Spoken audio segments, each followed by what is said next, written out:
ವಕ್ಫ್ amendment bill ರಾಜಕೀಯ ಪ್ರೇರಿತರು. ಯಾಕಂತ ಹೇಳಿದ್ರೆ ಇದು 1954 ಫಸ್ಟ್ ವಕ್ಫ್ ಆ್ಯಕ್ಟ್ ಆಯಿತು. 1995 ಅಮೆಂಡ್ ಕೂಡ ಆಯಿತು. ಸಾಕಷ್ಟು ಬೇರೆ ಕೆಲಸಗಳಿದೆ ಸಮಾಜವನ್ನು ಅಭಿವೃದ್ಧಿ ಮಾಡೋದು.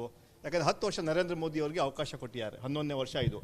ಅದನ್ನು ಬಿಟ್ಟು ಇವರು ವಕ್ಫ್ ಅಲ್ಲಿ ಇನ್ವಾಲ್ವ್ಮೆಂಟ್ ಮಾಡೋಕ್ಕೆ ಯಾಕೆ? ಈಗ ಎಕ್ಸಾಂಪಲ್ಲು ದೇವಸ್ಥಾನಗಳಲ್ಲಿ ಮುಸಲ್ಮಾನರನ್ನು ಹಾಕ್ತಾರಾ ಕಮಿಟಿಗಳಲ್ಲಿ? ಸೊ ವಕ್ಫಲ್ಲಿ ಯಾಕೆ ಬೇರೆಯವ್ರು ಬರಬೇಕು? ನಾವು ನಮ್ಮ ವಕ್ಫ್ನ ನಡ್ಕೊಂಡು ಹೋಗ್ತಾ ಇದ್ದೀವಿ ಕಾನೂನುಬದ್ಧವಾಗಿ. ಅದಕ್ಕೆ ದಾಖಲೆಗಳಿದೆ ಮತ್ತು ಅಧಿಕಾರಿಗಳಿದ್ದಾರೆ, ಕೇಳ್ತಾರೆ. ಅದರಿಂದ ಬೇಕಂತಾನೆ ಈ ವಕ್ಫ್ ಅಮೆಂಡ್ಮೆಂಟ್ ಮಾಡಿ ಇವತ್ತು ನೂರಾರು ವರ್ಷಗಳಿಂದ ಇರುವಂತಹ ಒಂದು ಕಾರ್ಯಕ್ರಮಕ್ಕೆ ಇವರು ಅಡ್ಡಿಪಡಿಸ್ತಾ ಇದ್ದಾರೆ. ಇದು ಒಳ್ಳೆಯದಲ್ಲ. ಅದನ್ನು ವಿಡ್ರಾ ಮಾಡಬೇಕಂತ ಒತ್ತಾಯ ಮಾಡ್ತೀನಿ. ಆದರೆ ಬಲವಂತವಾಗಿ ಇವತ್ತು ವಕ್ಫ್ ಅಮೆಂಡ್ಮೆಂಟನ್ನು ಪಾಸ್ ಮಾಡೋಕ್ಕೆ ಪ್ರಯತ್ನ ಮಾಡ್ತಾರೆ. ಅದಕ್ಕೆ ನಮ್ಮ ಪ್ರತಿಭಟನೆ ಇದೆ. ಕರ್ನಾಟಕದಲ್ಲಿ ಈಗಾಗಲೇ ನಾವು ರೆಸಲ್ಯೂಷನ್ ಕೂಡ 2 ಹೌಸಲ್ಲಿ ಪಾಸ್ ಮಾಡಿದ್ದೀವಿ. ಯಾವುದೇ ಕಾರಣಕ್ಕೆ ಆ್ಯಕ್ಟ್ನ ಇಂಪ್ಲಿಮೆಂಟ್ ನಾವು ಮಾಡೋದಿಲ್ಲ ಅಂತ ಮಾತನ್ನು ಕೂಡ ನಾವು ಹೇಳಿದ್ದೀವಿ. ಬಿಜೆಪಿ ಆರೋಪ ಮಾಡ್ತಾ ಇದೆ, ಸಾಮಾನ್ಯ ಮುಸ್ಲಿಮರ ಆಸ್ತಿಯೂ ಕೂಡ ವಕ್ಫ್ ಸೇರಿತು. ಆ ವಕ್ಫ್ ಆಸ್ತಿ ಈಗ ಕಾಂಗ್ರೆಸ್ನ ನಾಯಕರ ಪಾಲಾಗಿದೆ ಅನ್ನೋಂಥದ್ದು. ವಕ್ಫ್ ಈಸ್ ಆಲ್ವೇಸ್ ವಕ್ಫ್. ಯಾರು ಕೂಡ ಒಂದು ದಾನ ಮಾಡ್ತಾರೆ ವಕ್ಫ್ಗೆ, ಅದು ಯಾರನ್ನೂ ಕೂಡ ಕೊಡೋಕ್ಕೆ ಸಾಧ್ಯ ಆಗಲ್ಲ. ಅದು ಪರ್ಮನೆಂಟಾಗಿ ವಕ್ಫ್ ಆಗಿ ಉಳಿಯುತ್ತೆ. ಆದರೆ ಇವರು ಬೇಕಂತಾನೆ ಇವತ್ತು ನರೇಂದ್ರ ಮೋದಿಯವರು ಸಬ್ಕಾ ಸಾಥ್ ಸಬ್ಕಾ ವಿಕಾಸ್ ಅಂತ ಹೇಳ್ತಾರೆ, ಸಬ್ಕಾ ವಿನಾಶ್ ಮಾಡೋಕ್ಕೆ ಹೊರಟಿದ್ದಾರೆ ಅವರು. ಯಾವ ಆ್ಯಕ್ಟನ್ನು ತಂದು ಬೇಕಂತಾನೆ ನಮ್ಮ ಸಂಸ್ಥೆಗಳಲ್ಲಿ ಅದನ್ನು ಹಾಕಿಬಿಟ್ಟು ಒಂದು ಅಲ್ಪಸಂಖ್ಯಾತರಿಗೆ ತೊಂದರೆ ಆಗದ ರೀತಿಯಲ್ಲಿ ಮಾಡೋಕ್ಕೆ ಇವತ್ತು ಹೊರಟಿದ್ದಾರೆ. ಈ ದೇಶ ಜನ ಕ್ಷಮಿಸೋದಿಲ್ಲ. ಹೋದ ಲೋಕಸಭಾ ಚುನಾವಣೆಯಲ್ಲಿ ಭಾಳ ಎಷ್ಟು ಹೇಳಿದ್ರು, 400 ಅಬ್ಕಿ ಬಾರ್ 400 ಪಾರ್ ಅಂತ ಹೇಳಿದ್ರು. 230ಕ್ಕೂ ದಾಟಲಿಲ್ಲ. ಇನ್ನು 20-30 ಸೀಟ್ಗಳು ಬರ್ತಾ ಇದೆ, ಸರ್ಕಾರ ಹೋಗ್ತಾ ಇತ್ತು. ಆದರೆ ಇವತ್ತು ಬೇಕಂತಾನೆ ಇದು ಸಮಾಜವನ್ನು ಹೊಡೆಯುವಂಥ ಕೆಲಸ ಭಾರತೀಯ ಜನತಾ ಪಾರ್ಟಿ ಸರ್ಕಾರ ಕೇಂದ್ರದಲ್ಲಿ ಮಾಡ್ತಾ ಇದೆ. ಅಲ್ಲ, ಅವರು ಪ್ರತಿ ಬಾರಿಯೂ ಅನ್ವರ್ ಮಾನಪಾಡಿ ಅವರ ವರದಿಯನ್ನು ಉಲ್ಲೇಖ ಮಾಡ್ತಾರೆ. ಇದರಲ್ಲಿ ಯಾರು ಆಸ್ತಿ ಹೊಡೆದಿದ್ದಾರೆ ಅನ್ನೋವಂಥದ್ದು ಆ ವರದಿನೇ ಹೇಳುತ್ತೆ ಅನ್ನೋವಂಥದ್ದು. ಈವನ್ ಸೆಂಟ್ರಲ್ ಅವರು ಕೂಡ ಕರ್ನಾಟಕದ ಅನ್ವರ್ ಮಾನಪಾಡಿ ವರದಿ ಹೇಳ್ತಾರೆ. ಅದರಲ್ಲಿ ಕಾಂಗ್ರೆಸ್ ನಾಯಕರ ಹೆಸರಿದೆ ಅನ್ನೋಂಥದ್ದು ಈಗ ಹಲವಾರು ಬಾರಿ ಚರ್ಚೆ ಆಗಿರುವಂಥದ್ದು. ತನಿಖೆ ಆಗಲಿ. ಯಾರೆಲ್ಲ ತನಿಖೆ ಆಗಬಾರ್ದಂತ? ಅನ್ವರ್ ಪಾಡಿ ಭಾರತೀಯ ಜನತಾ ಪಾರ್ಟಿ ಒಬ್ಬ ಕಾರ್ಯಕರ್ತ, ಅವನು ರಿಪೋರ್ಟ್ ಕೊಟ್ಟು ತನಿಖೆ ಆಗಲಿ. ಯಾರು ಕೂಡ ನಮ್ಮ ಅಲ್ಪಸಂಖ್ಯಾತ ಮುಖಂಡರಾಗಲಿ ಯಾರೇ ಆಗಲಿ ಆಸ್ತಿ ಬಗ್ಗೆ ಯಾರು ತಪ್ಪು ಮಾಡೋದು ಅವ್ರಿಗೆ ಶಿಕ್ಷೆ ಆಗೇ ಆಗುತ್ತೆ. ಅದರಿಂದ ಯಾರು ತಪ್ಪು ಮಾಡಿ ಎನ್ಕ್ವೈರಿ ಆಗಲಿ. ಆದರೆ ಈ ಆ್ಯಕ್ಟನ್ನು ತಂದುಬಿಟ್ಟು ಬೇಕಂತ ನಮ್ಮ ಸಂಸ್ಥೆಗಳಲ್ಲಿ ಅವರು ಹಸ್ತಕ್ಷೇಪ ಮಾಡೋಂಥ ಕೆಲಸ ಇವತ್ತು ಭಾರತೀಯ ಜನತಾ ಪಾರ್ಟಿ ಸರ್ಕಾರ, ಕೇಂದ್ರ ಸರ್ಕಾರ ಮಾಡ್ತಾ ಇದ್ದಾರೆ. ಇವತ್ತು ವಿಶೇಷವಾಗಿ ಇವತ್ತು BJPಯವರು ಅಲ್ಪಸಂಖ್ಯಾತನ ಹತ್ತಿಕ್ಕುವ ಕೆಲಸ ಮಾಡ್ತಾ ಇದ್ದಾರೆ. ಸರ್, ಈಗ ಹಸ್ತಕ್ಷೇಪ ಅಂತ ಹೇಳ್ತಾರೆ, ಯಾವ ರೀತಿ ಅದರ ಕ್ಲಾರಿಫಿಕೇಶನ್ ಕೊಡಿ. ಕ್ಲಾರಿಫಿಕೇಶನ್ ಅಲ್ಲ, ನಮ್ಮ ಈ ಸಂಸ್ಥೆಗಳಲ್ಲಿ ನೇರವಾಗಿ ಬೇರೆಯವರು ಇನ್ವಾಲ್ವ್ ಆಗೋದು ಸರಿಯಾಗತ್ತಾ? ನಾನು ಹೇಳಿದೆ ಈಗಲೇ, ಬೇರೆ ಬೇರೆ ಸಮುದಾಯ, ಅದು ಚರ್ಚ್ ಇರ್ಬೋದು ಅಥವಾ ಜೈನ್ ಸಮಾಜ ಇರ್ಬೋದು, ಬೇರೆ ಬೇರೆ ಅವರ ಸಂಸ್ಥೆಗಳಲ್ಲಿ ಯಾರು ಇನ್ವಾಲ್ವ್ ಮಾಡ್ತಾರ ಇವರು? ಯಾಕೆ ಬೇಕಂತಾನೆ ಇವ್ರ ಕೆಲಸನೇ ಇದೇನಾ? ಬರೀ ಅಲ್ಪಸಂಖ್ಯಾತರ ಬಗ್ಗೆ ಯೋಚನೆ ಮಾಡೋದೇ ಕೆಲಸ ಭಾರತೀಯ ಜನತಾ ಪಾರ್ಟಿ ಕೆಲಸ. ವಿಚಾರದಲ್ಲಿ ಒಂದಷ್ಟು ದಾಖಲಾತಿಗಳನ್ನು ಕೂಡ ಏನು JPC ಕಮಿಟಿಗೆ ಕೊಡುವಂತ ಕೆಲಸವನ್ನ ಕಾಂಗ್ರೆಸ್ ಅಂದ್ರೆ ಬಿಜೆಪಿ ನಾಯಕರು ಕೂಡ ಮಾಡಿದ್ರು. ಆದ್ರೆ ಆರೋಪಗಳನ್ನ ತಳ್ಳ ಹಾಕ್ತೀರಾ? ಆಗಿದ್ರೆ ರಾಜಕೀಯ ಪ್ರೇರಿತ. ಈಗಾಗಲೇ ಕರ್ನಾಟಕದಲ್ಲಿ ಹೇಳಿದ್ರು, ಇಡೀ ನಮ್ಮ ಸದನದಲ್ಲಿ ಮಾಡಿದ್ರು, ಕೊನೆಗೆ ಒಪ್ಕೋಬೇಕಾಯ್ತಲ್ಲ. ನಮ್ಮ ಪಕ್ಷ, ನಮ್ಮ ಸರ್ಕಾರದ ಮಂತ್ರಿಗಳು ಎಲ್ಲ ಕೂಡ ಚಾಲೆಂಜ್ ಮಾಡಿದ್ವಿ. ಒಂದು ಘಟನೆ ರೈತರ ಜಮೀನನ್ನ ನಾವು ತಗೊಂಡಿದ್ದ ಕೆಲಸ ಮಾಡಿದ್ರೆ ನಾವು ಒಪ್ತೀವಿ ಹೇಳೋದನ್ನ ಮಾತು ಹೇಳಿದ್ವಿ. ಇವತ್ತು ಅದನ್ನು ಕೂಡ ತೀರ್ಮಾನ ಆಗಿದೆ. ಬಿಜೆಪಿ ಅವರು ಹೇಳ್ತಾ ಇರೋದು, ಕಾಂಗ್ರೆಸ್ನ ಬಹುತೇಕ ನಾಯಕರು ವಕ್ಫ್ ಆಸ್ತಿಯನ್ನ ಕಬಳಿಸಿದ್ದಾರೆ, ಅದಕ್ಕೆ ಸಂಬಂಧಪಟ್ಟಂತ ದಾಖಲಾತಿಗಳು ನಮ್ಮ ಬಳಿ ಇದೆ, ಅದನ್ನ ವಕ್ಫ್ ಬೋರ್ಡ್ ಕಮಿಟಿಗೂ ಕೂಡ ತಲುಪಿ ಅಂದ್ರೆ ದೂರನ್ನ ಕೊಡುವ ಮುಖಾಂತರ ಅಲ್ಲಿ ತಲುಪಿಸಿದ್ದೇವೆ ಅನ್ನುವಂತ ಮಾತು. ಯಾರು ತಪ್ಪು ಮಾಡಿದ್ರು ಕೂಡ ಅವ್ರಿಗೆ ಶಿಕ್ಷೆ ಆಗತ್ತೆ. ಯಾರು ಅದೇ ನಮ್ಮ ಕಾಂಗ್ರೆಸ್ನ ಯಾರು ಮುಖಂಡರು ಆ ಕಬಳಿಕೆ ಮಾಡಿಲ್ಲ ಅಂತ ಬಹಳ ವಿಶ್ವಾಸದಿಂದ ಇವತ್ತು ನಾನು ಹೇಳ್ತಾ ಇದ್ದೀನಿ. ಸರ್, ಈಗ ಬೆಲೆ ಏರಿಕೆ ವಿರುದ್ಧ ಬಿಜೆಪಿ ಪ್ರತಿಭಟನೆ ಮಾಡ್ತಾ ಇದೆ. ಬೆಂಗಳೂರಲ್ಲಿ ಅಹೋರಾತ್ರಿ ಧರಣಿ ಕೂಡ ಮಾಡ್ಲಿಕ್ಕೆ ಮುಂದಾಗಿದ್ದಾರೆ. ಅದ್ರ ಬಗ್ಗೆ ಏನು ಜನ ಆಕ್ರೋಶ ಯಾತ್ರೆ? ಜನ ಆಕ್ರೋಶ ಯಾತ್ರೆ ಅವರು ಕೇಂದ್ರ ಸರ್ಕಾರದ ಮೇಲೆ ಮಾಡಬೇಕು. ನಾಚಿಕೆ ಆಗಬೇಕು. 5 ಜನ ಕೇಂದ್ರ ಮಂತ್ರಿಗಳು, ನಿರ್ಮಲಾ ಸೀತಾರಾಮನ್, ಕುಮಾರಸ್ವಾಮಿ, ಸೋಮಣ್ಣ, ಜೋಶಿ, ಶೋಭಾ, 5 ಜನ ಕೇಂದ್ರ ಮಂತ್ರಿಗಳು powerful right left prime minister ಜೊತೆ ಇದ್ದಾರೆ. ಆದರೆ ನೀವು ಏನು ಮಾಡಿದ್ರಿ? ನೀವು ಪಶ್ಚಾತ್ತಾಪ ಯಾತ್ರೆ ಮಾಡಬೇಕು, ಜನರ ಪಶ್ಚಾತ್ತಾಪ ಪಡಿಸಬೇಕು. ಯಾಕಂದ್ರೆ ನಮಗೆ ಯೋಗ್ಯತೆ ಇಲ್ಲ, ಕೇಂದ್ರದಿಂದ ಯಾವುದೇ ಕಾರ್ಯಕ್ರಮ ಕರ್ನಾಟಕ ತರಂಥ ಯೋಗ್ಯತೆ ನಮಗಿಲ್ಲ, ಅದಕ್ಕೆ ಪಶ್ಚಾತ್ತಾಪ ಮಾಡಬೇಕು. ಸನ್ಮಾನ್ಯ ಸಿದ್ದರಾಮಯ್ಯ ಅವರು ಕೂಡ ಪ್ರೈಮ್ ಮಿನಿಸ್ಟರ್ನ ಭೇಟಿ ಮಾಡಿದ್ರು. ಭೇಟಿ ಮಾಡಿ ಎಷ್ಟು PM ಮುಂದೆ CM ಹವಾಲು. ಏನು ಸ್ವಾಮಿ, ಡೆಮಾಕ್ರಸಿಯಲ್ಲಿ ಫೆಡರಲ್ ಸಿಸ್ಟಮ್ ಅಲ್ಲಿ ಒಂದೇ ಒಂದು ಬೇಡಿಕೆ ಕೂಡ ಈಡೇರಿಸಲಿಲ್ಲ. ಇದು ಕೇಂದ್ರ ಸರ್ಕಾರನ ನಮಗೆ ಬರುವಂತಹ ಪಾಲ್ಗಳು ಯಾವತ್ತೂ ಕೊಡಲಿಲ್ಲ. ಏನಾಯಿತು ಮೇಕೆದಾಟು ಕಾರ್ಯಕ್ರಮ, ಏನಾಯಿತು ಕಳಸಾ ಬಂಡೂರಿ ಕಾರ್ಯಕ್ರಮ, ನಮ್ಮ ಜೋಶಿಯವರು ಹೇಳಿದ್ರು ಹುಬ್ಳಿಯಲ್ಲಿ ವಿಜಯೋತ್ಸವ ಕಾರ್ಯಕ್ರಮಕ್ಕೆ ತಮಗೆ ಕರಿತೀವಿ ಅಂತ ಹೇಳಿದ್ರು. ಎಲ್ಲಿ ಆಗಿದೆ ವಿಜಯೋತ್ಸವ? ಜೋಶಿಯವರು ಏನಾಯಿತು?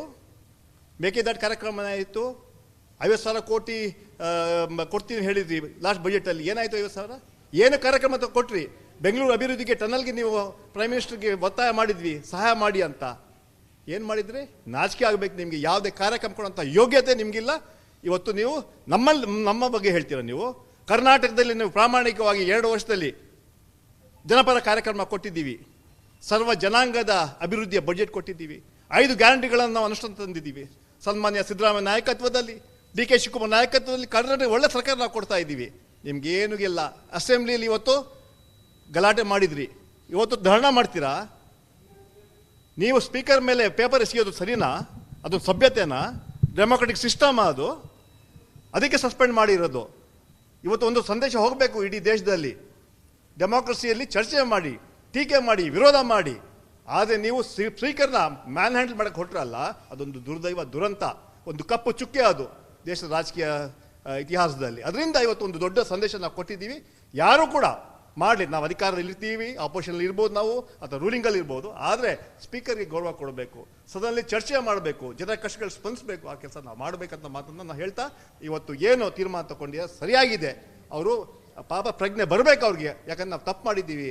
ಪೋಡಿಯಮಲ್ಲಿ ಹತ್ತು ಬಿಟ್ಟು ಹೋಗಿ ಗಲಾಟೆ ಮಾಡ್ತಾರೆ ಅಂತ ಹೇಳಿದ್ರೆ ಅದು ಸರಿನಾ? ಅದು ಅದರಿಂದ ಈ ಎಲ್ಲ ವಿಚಾರ ಇಟ್ಕೊಂಡು ಇವತ್ತು ಅವರು ಬೆಂಗಳೂರಲ್ಲಿ ಧರಣ ಮಾಡ್ತಾರೆ ಅಂತ ಹೇಳಿದರೆ ಜನ ಇವತ್ತು ತೀರ್ಮಾನ ಮಾಡ್ತಾರೆ. ನೀವು ತಪ್ಪು ಮಾಡಿದ್ರೆ ಅದಕ್ಕೆ ನಮಗೆ 138 ಸೀಟ್ ಕೊಟ್ಟು ಜನ ಕಾಂಗ್ರೆಸ್ ಅಧಿಕಾರಕ್ಕೆ ತಂದಿದೆ. ಈಗ 40% ಏನು ಕಮಿಷನ್ ಸರ್ಕಾರ ಇತ್ತಲ್ಲ, ಅದು ವಿರುದ್ಧವಾಗಿ ಜನ ನಮಗೆ ಆಶೀರ್ವಾದ ಮಾಡಿದ್ದಾರೆ. ಅದರಿಂದ ನಾವು ಪ್ರಾಮಾಣಿಕವಾಗಿ ಗೆದ್ದಿದ್ದೀವಿ ಅಂತ ಬೀಗಲ್ಲ, ಸೋತ್ರೆ ಕೂಗಲ್ಲ.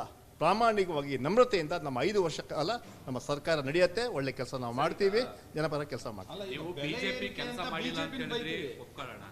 ನೀವು ಏನು ಬೆಲೆ ಏರಿಕೆನ ಸಮರ್ಥನೆ ಮಾಡ್ಕೊಳಕ್ಕಾಗತ್ತಾ ಹಂಗಂತ? ಅವ್ರು ಬೈಕೊಂಡು ನೀವು ಓಡಾಡಿದ್ದು, ನಿಮ್ಮನ್ನ ಬೈಕೊಂಡು ಅವ್ರು ಓಡಾಡೋದು, ನಾವ್ಯಾಕೆ ಸಫರ್ ಬಿಡ್ಬೇಕು? ಅಲ್ಲಲ್ಲ, ಬೆಲೆ ಏರಿಕೆ ಇವಾಗ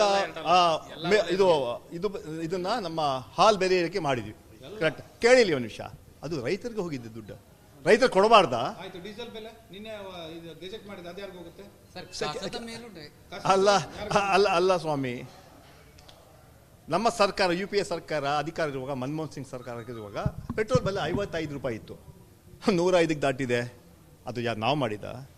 ಗ್ಯಾಸ್ ಬೆಲೆ 400 ರೂಪಾಯಿ ಇತ್ತು, 1000ಕ್ಕೆ ದಾಟಿಸೋದಲ್ಲ. ಅದಕ್ಕೆ ನಾವು ಕಾರಣನ? ತೈಲ ಬೆಲೆ ಜಾಸ್ತಿ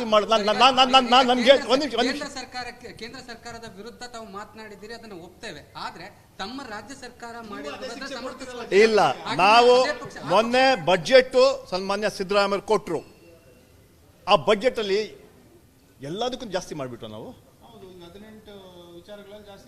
ಮಾಡ್ಬೇಕಲ್ಲ, ರಾಜ್ಯ ಅಭಿವೃದ್ಧಿ ಆಗ್ಬೇಕಲ್ಲ. ಅಲ್ಲಲ್ಲ, ಬೆಲೆ ಏರಿಕೆ ಅಲ್ಲ, ಆದ್ರೆ ದಿನನಿತ್ಯ ಬಳಕೆ ಯಾವ್ದಾದ್ರು ಜಾಸ್ತಿ ಮಾಡಿದೇವ?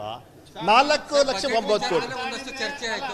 ಒಂದು ಸಮುದಾಯದ ಓಲೈಕೆ ಮಾಡತಕ್ಕಂತ ಕೆಲಸವನ್ನ ಕಾಂಗ್ರೆಸ್ ಸರ್ಕಾರ ಮಾಡ್ತಾ ಇದೆ ಅಂತ ಆರೋಪ ಕೂಡ ನೋಡಿ. ನಮ್ಮ ಸರ್ಕಾರ ಸನ್ಮಾನ್ಯ ಸಿದ್ದರಾಮಯ್ಯ ಅವರು ಯೋಚನೆ ಮಾಡಿ ಬಡವರಿಗೆ ಯಾವುದೇ ತೊಂದರೆ ಆಗದ ರೀತಿಯಲ್ಲಿ ನಾವು ಸುಮಾರು 58,000 ಕೋಟಿಯಷ್ಟು ನಾವು ಬಡವರಿಗೆ ಕಾರ್ಯಕ್ರಮ ಕೊಟ್ಟಿದ್ದೀವಿ. ಯಾವುದು ಅದು ಬಡವರ ಕಾರ್ಯಕ್ರಮ ಅಲ್ವಾ? ಇವತ್ತು ಪ್ರತಿ ತಿಂಗಳು 4ರಿಂದ 5 ಸಾವಿರ ರೂಪಾಯಿ ಮನೆಗೆ ತಲುಪಂತ ಕೆಲಸ ಮಾಡ್ತೀವಿ. ಇವತ್ತು ಗೃಹ ಜ್ಯೋತಿ, ಗೃಹಲಕ್ಷ್ಮಿ, ಅನ್ನಭಾಗ್ಯ, ಯುವ ನಿಧಿ, ಇದೆಲ್ಲ ಕಾರ್ಯಕ್ರಮ ಬಡವರಿಗಲ್ವಾ, ಜನರಿಗಲ್ವಾ?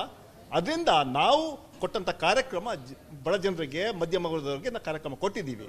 ಅದರಿಂದ ನಾವು ಬಹಳ ವಿಶ್ವಾಸದಿಂದ ಹೇಳ್ತೀವಿ. ಇವತ್ತು ಅದಕ್ಕೆ ಜನ ಸ್ವಾಮಿ 3 ಎಲೆಕ್ಷನ್ ನಮ್ಗೆ ಗೆಲ್ಸಿದ ಜನ. ಸರ್, ಬಿಜೆಪಿ ಅವರು ಆರೋಪ ಮಾಡ್ತಾರೆ. ಯಾವುದು? ಶ್ರೀಕಾಂತರವರು, ಸಂಡೂರು, ಚನ್ನಪಟ್ಟಣ.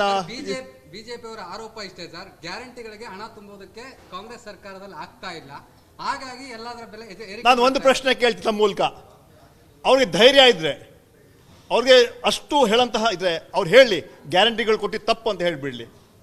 ಒಂದೇ ಒಂದು ಸ್ಟೇಟ್ಮೆಂಟ್ ಮಾಡಲಿ, ನೀವು ಕೊಟ್ಟಿದ್ದ ಗ್ಯಾರಂಟಿ ತಪ್ಪು ಅಂತ ಹೇಳಂತಹ ಧೈರ್ಯ ಅವ್ರಿಗೆ ಇದೆಯಾ? ಅಲ್ಲಲ್ಲ, ಇಲ್ಲಿ ಅವ್ರಿಗೆ ಹೇಳಿ, ಅವ್ರಿಗೆ ಧೈರ್ಯ ಇದ್ರೆ, ಅವ್ರಿಗೆ ಒಂದು ಗತ್ತಿದ್ರೆ, ಅದೇನು ಹೇಳ್ತಾರಲ್ಲ ಬೊಮ್ಮಾಯಿ ಅವರು, ದಮ್ಮ ಇದ್ರೆ ತಾಕತ್ತಿದ್ರೆ ಅಂತ ಹೇಳ್ತಾರಲ್ಲ, ಅದನ್ನ ಹೇಳಿ. ನೀವು ಗ್ಯಾರಂಟಿ ಕೊಟ್ಟಿದ್ದು ತಪ್ಪು ಅಂತ ಹೇಳಿ ಆವಾಗ ನಾವು ಅವ್ರನ್ನ ಕೇಳ್ತೀವಿ. ಅದರಿಂದ ಅದಕ್ಕೆ ಗ್ಯಾರಂಟಿಗಳು ಕೊಟ್ಬಿಡಿ, ಇದು ಕೊಟ್ಬಿಡಿ, ಅದು ಕೊಟ್ಬಿಡಿ, ಅದು ನೀವು ತಪ್ಪು ಮಾಡ್ತಾ ಇದ್ದೀರ ಅಂತ ಹೇಳ್ತಾರಲ್ಲ, ಅದನ್ನು ನಾಚಿಕೆ ಆಗಬೇಕು. ಕರ್ನಾಟಕದಲ್ಲಿ ಒಳ್ಳೆ ಸರ್ಕಾರ, ಸಿದ್ದರಾಮಯ್ಯ ನಾಯಕತ್ವದಲ್ಲಿ ಒಳ್ಳೆ ಸರ್ಕಾರ ನಡೀತಾ ಇದೆ. 5 ವರ್ಷ ಅಲ್ಲ, 2028ಕ್ಕೂ ಕೂಡ ಭಾರತೀಯ ಜನತಾ ಪಾರ್ಟಿಯವರು ವಿರೋಧ ಪಕ್ಷದಲ್ಲಿ ಕೂಡಿಸ್ತೀವಿ. ನಾವು ಪ್ರಾಮಾಣಿಕವಾಗಿ ಜನಪರ ಕೆಲಸ ನಾವು ಮಾಡ್ತೀವಿ. ಅದರಿಂದ ಈ ರೀತಿಲಿ ನಾವು ಕೆಲಸ ಮಾಡ್ತೀವಿ. ಚರ್ಚೆಗಳು ಶುರುವಾಗಿದೆ. ಕಳೆದ 3 ತಿಂಗಳಿಂದ ಸಿದ್ದರಾಮಯ್ಯವರು ಡೆಲ್ಲಿಗೆ ಕಾಲಿನ ಸ್ವಲ್ಪ ಮಂಡಿ ನೋವು ಅಂತ ಬರಲಿಲ್ಲ. ಇವತ್ತು ಬರ್ತಾ ಇದ್ದಾರೆ. ಇವತ್ತು ವಿಶೇಷವಾಗಿ ದೊಡ್ಡ ಒಂದು ನಮ್ಮ ಸರ್ಕಾರದಲ್ಲಿ ಒಂದು ದೊಡ್ಡ ಕಾರ್ಯಕ್ರಮ ಅಂತ ಹೇಳಿದ್ರೆ ಕರ್ನಾಟಕ ಭವನ 2 ಒಂದು ಉದ್ಘಾಟನೆ ಮಾಡಲಿಕ್ಕೆ ಬರ್ತಾರೆ. ಅದೇ ರೀತಿ ಕೇಂದ್ರ ಮಂತ್ರಿಗಳನ್ನ ಭೇಟಿ ಮಾಡ್ತಾರೆ. ನಮ್ಮ ಕಾಂಗ್ರೆಸ್ ಅಧ್ಯಕ್ಷರನ್ನ ರಾಹುಲ್ ಗಾಂಧಿ ಅವ್ರನ್ನ, ಸುರ್ಜೇವಾಲನ್ನ, ವೇಣುಗೋಪಾಲ್ ಅವ್ರನ್ನ, ಮಲ್ಲಿಕಾರ್ಜುನ್ ಖರ್ಗೆ ಅವ್ರನ್ನ, ರಾಹುಲ್ ಗಾಂಧಿ ಎಲ್ಲ ಭೇಟಿ ಮಾಡ್ತಾರೆ. ಚರ್ಚೆ ಆಗುತ್ತೆ ಪಕ್ಷ ಸಂಘಟನೆ ಬಗ್ಗೆ. ಅದೇ ರೀತಿ MLC ಬರುವಂಥ MLCಗಳು 4 MLC ಇದೆ. ಆ MLCಗಳ ಬಗ್ಗೆ ಕೂಡ ಚರ್ಚೆ ಮಾಡ್ತಾರೆ. ಇನ್ನು ಬೇರೆ ಬೇರೆ ವಿಚಾರ ಪಕ್ಷದ ಬಗ್ಗೆ ಅಥವಾ ಸರ್ಕಾರದ ಬಗ್ಗೆ. ಕುತೂಹಲದಿಂದ ನೋಡ್ತಾ ಇರುವಂತದ್ದು ಸಂಪುಟ ವಿಸ್ತರಣೆ. ಸರ್, ಈಗ ಸಂಪುಟ ವಿಸ್ತರಣೆ ಆದ್ರೆ ಮೈನಾರಿಟಿಗೂ ಸಚಿವ ಸ್ಥಾನದ ಬದಲಾವಣೆ ಏನಾದ್ರು ಆಗುತ್ತಾ? ಇಲ್ಲ, ನನ್ನ ಮಾಹಿತಿಗೆ ಮೇ ತಿಂಗಳಲ್ಲಿ ನಮ್ಮ 2 ವರ್ಷ ಕಂಪ್ಲೀಟ್ ಆಗತ್ತೆ. ಆವಾಗ ಸಂಪುಟ ವಿಸ್ತರಣೆ ಆಗ್ಬೋದು. ಅಂತಿಮವಾಗಿ ಮುಖ್ಯಮಂತ್ರಿ ಸಿದ್ದರಾಮಯ್ಯ ಅವರು ಪಕ್ಷದ ಹೈಕಮಾಂಡ್ ಅದನ್ನು ತೀರ್ಮಾನ ಮಾಡ್ತಾರೆ. ಒಟ್ಟಲ್ಲಿ ಸಚಿವ ಸಂಪುಟ ಎಕ್ಸ್ಪಾನ್ಷನ್ ಆಗತ್ತೆ. ಅದು ಬಹುಶಃ ಮೇ ತಿಂಗಳು ಆಗ್ಬೋದು ಅಂತ ವಿಶ್ವಾಸ ಆಗುತ್ತೆ. ನಿಜ, ನೀವು ಆಕಾಂಕ್ಷಿಗಳ ಹೋದ ಫಸ್ಟ್ ಕ್ಯಾಬಿನೆಟಲ್ಲೇ ನನಗೆ ಅವಕಾಶ ಸಿಗಬೇಕಾಯಿತು. ನನಗೆ ಅನ್ಯಾಯ ಆಗಿದೆ. ಈ ಎಕ್ಸ್ಪಾನ್ಷನ್ ನನಗೆ ಸಿಗುತ್ತೆ ಅಂತ ವಿಶ್ವಾಸವನ್ನು ವ್ಯಕ್ತಪಡಿಸ್ತಾ ಇದ್ದೀನಿ.